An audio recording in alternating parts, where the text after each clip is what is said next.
Lewis Hart for The Ring magazine. Delighted today to be joined with Jack Catterall here at the launch press conference to your fight with Harlem Eubank. Jack, it's good to be speaking to you. I guess about 10 days since I last spoke to you. That's a long. How's things? Has much changed since then? Yeah, you know what? Nothing's changed. I think when we last spoke, the fight had just been announced online today. It's the first press conference. We're a little over 5 weeks away from the fight now, so nothing much changed. We've been since I've seen you. I think I've slept, been to the gym, and that's about it. So. But yeah, all good, thank you. How are you? All good, mate. All good. All the better for speaking to you. How have you made, I guess, the reaction of the fight announcement? Like when you get the fight announcement, it's always a nice thing to see all sort of the messages flooding in, etc. Yeah, it's been nice. I've had a lot of great support.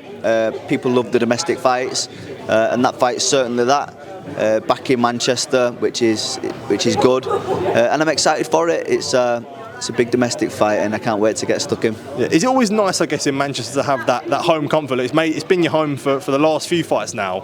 Is it always sort of extra special when you do have that sort of that home feeling, that home comfort, I guess? You know what? I don't even look at it like that. It's of course it's a good feeling. I get a lot of support. I don't live far from Manchester, but throughout all the domestic fights I've had, I've boxed up and down the country, and we've always took a lot of support on the road with us. This fight's that extra bit special because we've got a lot of young fighters at the gym now, so we've got people on the undercard, and again, yeah, it's close to home, so it is a good feeling. Yeah, absolutely. You did have a face-off in the ring. A few words exchanged. Do you feed much off face-offs at all when you look your opponents in the eye? Or is it just not really, unless they're going to come physically and try and put hands on you, then it's a different conversation. But this is part of the business. It's nice to be able to look him in his eyes and read his body language, so to speak, but doesn't really matter. Does it really matter? We're going to fight in a matter of weeks anyway, so it doesn't really matter. Well, one of the words you did say, you said, "Do you think?" If I'm right to say, you said, "Do you think you can knock me out?"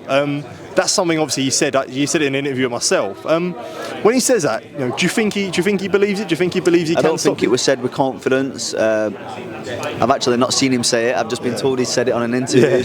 I asked him a question. Again, he answered, but it didn't fill me with confidence the way he was answering back. So, again, we don't even read into it too much. Part of the game, but we'll be seeing him. Yeah, and for yourself as well. Look, you've been campaigning at this level for quite some time now.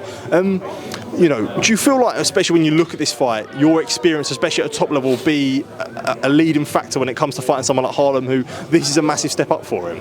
Yeah, I think so. I think over the last couple of years, again, quite a few headline fights against world level opponents. So it's got to have put me in good stead to come into future fights, and he's yet to kind of get to break into that world level.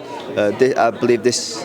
He said it to me before. This is his opportunity, so it's down to me to prove he doesn't belong here. Yeah. Is that pressure on you with that being with almost not like when he has the opportunity to step up at world level? Is that more pressure on you, knowing that you can't really afford to lose in a sense? Yes and no. I think you can deal with pressure in different ways. For me, I apply that pressure myself. I'm coming off a defeat, so I'm kind of on the back foot. I've got to go out there and prove that I do belong at this world level. It's what I intend to do. So I don't look at it as a negative, I look at it as a positive. I'm putting that pressure on myself, and that's what drives me in training and around the clock to be in the best position possible come fight night. Yeah, and despite, I guess, the opportunity as well, when you do have a fight coming off of defeat, I know I sort of asked you a similar question previously, but more to prove and more pressure, do you think, when you are coming off of a defeat, like the Barboza fight, which was close? Yeah, it was a close fight, it was a frustrating fight, but yeah, of course, that pressure's there. I embrace it and I put it on myself, and I'll be ready for it. Yeah, I respect that. And I spoke to you briefly a little bit about it, but obviously your manager Sam Jones went on Talk Boxing with Simon Jordan, and Simon had quite a few things to say about this fight. He sort of brandished it as saying like Harlem Eubank handpicked yourself, and described the fight as how the mighty have fallen in terms of who you previously been boxing. I guess more so on the handpicking. Much response to that from Simon? You know what? I've no response to it. He's fully entitled to his opinion. For me, when this fight was proposed, it was a yes. I've never been in a position to turn down fights, and what's drove me over the years and put me in a great position is the great domestic fights. Yeah. We look at the fight his cousin had a couple of weeks back, how much noise and how much traction there was around that. I've been headlining some fights in the UK over the last couple of years.